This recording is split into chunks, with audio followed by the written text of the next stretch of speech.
ओम शांति। 13 मार्च 1969 अव्यक्त बाप दादा के अव्यक्त महावाक्य। सार है प्रेम और शक्ति के गुणों की समानता। आत्म अभिमानी हो, याद की यात्रा में बैठे हो। याद की यात्रा में भी मुख्य किस गुण में स्थित हो। याद की यात्रा में होते हुए भी मुख्य किस गुण स्वरूप हो। इस समय आपका मुख्य गुण कौन सा है। सभी ने अपना अपना विचार सुनाया। इस समय तो सभी विशेष प्रेम स्वरूप की स्थिति में स्थित हैं, लेकिन प्रेम के साथ साथ वर्तमान समय की परिस्थितियों के प्रमाण जितना ही प्रेम स्वरूप उतना ही शक्ति स्वरूप भी होना चाहिए। देवियों के चित्र देखे हैं। देवियों के चित्र में मुख्य क्या विशेषता होती है। अपने चित्रों को कब ध्यान से देखा नहीं है। जब देवियों के चित्र बनाते हैं, काली के सिवाय बाकी जो भी देवियां हैं, उन्हों के नयन हमेशा गीले दिखाते हैं। प्रेम में जैसे डूबे हुए नयन दिखाते हैं और साथ साथ जो उनका चेहरा आदि बनाते हैं, तो उनकी सूरत से ही शक्ति के संस्कार देखने में आते हैं। लेकिन नयनों में प्रेम, दया, शीतलता देखने में आती है। मातापन के प्रेम के संस्कार इन नयनों से दिखाई पड़ते हैं। उन्हों के ठहरने का ढंग व सवारी अस्त्र शस्त्र दिखाते हैं, वह शक्ति रूप प्रकट करता है। तो ऐसे ही आप शक्तियों में भी दोनों गुण समान होने चाहिए। जितना शक्ति स्वरूप उतना ही प्रेम स्वरूप। अभी तक दोनों नहीं है। कभी प्रेम की लहर में तो कभी शक्ति रूप में स्थित होते हो। दोनों ही साथ और समान रहें। यह है शक्तिपन की अंतिम संपूर्णता की निशानी। अभी बाप दादा को अपने बच्चों के मस्तक में क्या देखने में आता है। अपने मस्तक में देखा है क्या है। प्रारब्ध देखते हो व वर्तमान सौभाग्य का सितारा चमकता हुआ देखते हो या और कुछ। हर एक ने अपना अपना विचार सुनाया। तीनों संबंधों से तीनों ही बातें देखने में आती हैं। इसलिए आपको त्रिशूल सौगात भेजी थी। तीनों ही सितारे दिखाई दे रहे हैं। एक तो भविष्य का, दूसरा वर्तमान सौभाग्य का और तीसरा जो परमधाम में आपकी आत्मा की संपूर्ण अवस्था होनी है, वह आत्मा की संपूर्ण स्थिति का सितारा। तीनों ही सितारे दिखाई पड़ते हैं। इन तीनों सितारों को देखते रहना। कभी कभी सितारों के बीच बादल आ जाते हैं। कभी कभी सितारे जगह भी बदली करते हैं। कभी टूट भी पड़ते हैं। यहाँ भी ऐसे जगह भी बदली करते हैं। कभी टूट भी पड़ते हैं। कभी देखो तो बहुत ऊपर, कभी देखो तो बीच में और कभी देखो तो उससे भी नीचे। जगह भी अभी बदली नहीं करनी चाहिए। अगर बदली करो तो आगे भल बढ़ो, नीचे नहीं उतरो। अविनाशी संपूर्ण स्थिति में सदैव चढ़ते रहो।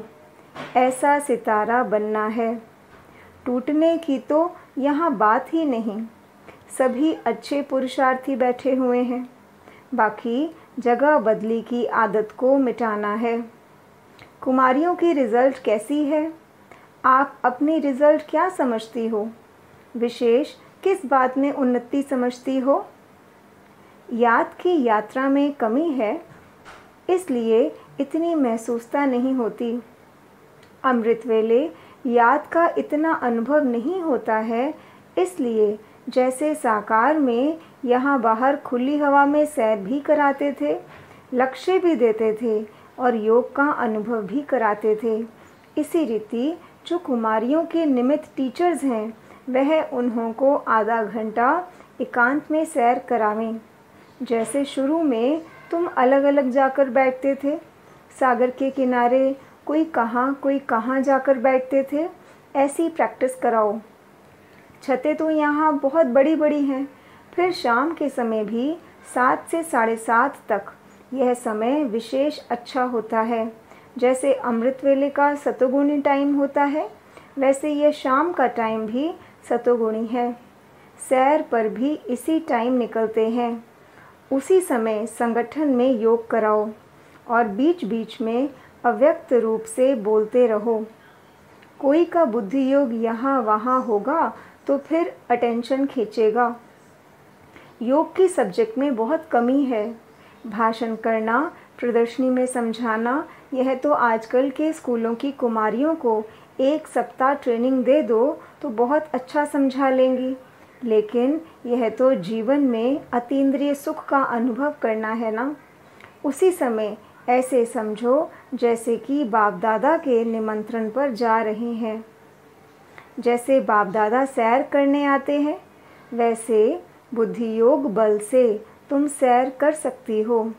जब याद की यात्रा का अनुभव करेंगे तो अव्यक्त स्थिति का प्रभाव आपके नयनों से, चलन से प्रत्यक्ष देखने में आएगा। फिर उन्हों से माला बनवाएंगे, जैसे शुरू में आप खुद माला बनाती थी ना।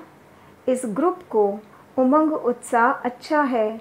बाकी एक बात खास ध्यान में रखनी है कि 1-2 के संस्कारों को जान करके, 1-2 के स्नेह में 1-2 से बिल्कुल मिलजुल कर रहना है। जैसे कोई से विशेष स्नेह होता है तो उनसे कितना मिक्स हो जाते हैं, ऐसे ही सभी को 1-2 में मिक्स होना चाहिए। जब कुमारियाँ ऐसा शो करके दिखाएंगी, फिर और भी ब्रह्मा कुमारियाँ सर्विस करने के निमित्त बनेंगी। और जो निमित्त बनता है उनको उसका फल भी मिल जाता है। आप शोकेस हो। अनेक कुमारियों को उमंग और उत्साह उन्नति में लाने का है। जितना ही उमंग से साकार निराकार दोनों से मिलकर यह प्रोग्राम बनाया है, उतना ही इसका उजूरा दिखाना है। कई कुमारियों की उन्नति के निमित्त बन सकती हो। अपनी हमजिन्स को गिरने से बचा सकती हो। बुन कुमारियों के साथ बाप दादा का काफ़ी स्नेह है, क्योंकि बाप दादा परम पवित्र हैं और कुमारियाँ भी पवित्र हैं, तो पवित्रता को खींचती है। वर्तमान समय मुख्य विशेषता यही चाहिए। हर एक महारथी का फर्ज है अपना गुण औरों में भरना। जैसे ज्ञान का दान देना होता है, वैसे गुणों का भी दान करना चाहिए। जैसे ज्ञान रत्नों का दान करते हो, इसलिए महारथी कहलाए जाते हो ना, वैसे गुणों का दान भी बहुत बड़ा दान है। ज्ञान देना तो सहज है, गुणों का दान देना इसमें ज़रा मेहनत है। गुणों का दान करने में सभी महारथियों से नंबर 1 कौन है? जनक। यह गुण उसमें विशेष है, तो 1-2 से यह गुण उठाना चाहिए। आबू म्यूज़ियम की तैयारी के बारे में बाबा ने पूछा। दूरादेशी और विशाल बुद्धि बन म्यूज़ियम तैयार करना है। पहले ही भविष्य को सोच समझ कर सफल करने का गुण धारण करना है और टाइम पर तैयार भी करना है। जल्दी भी हो और संपूर्ण भी हो तो कमाल है। अगर कोई भी कमी रही तो उस कमी की तरफ सभी की नज़र जाएगी। ऐसी कमी न हो, सभी के मुख से कमाल है ऐसा निकलना चाहिए। सारा दैवी परिवार आपका चेहरा म्यूज़ियम के दर्पण में देखे। अच्छा, ओम शांति।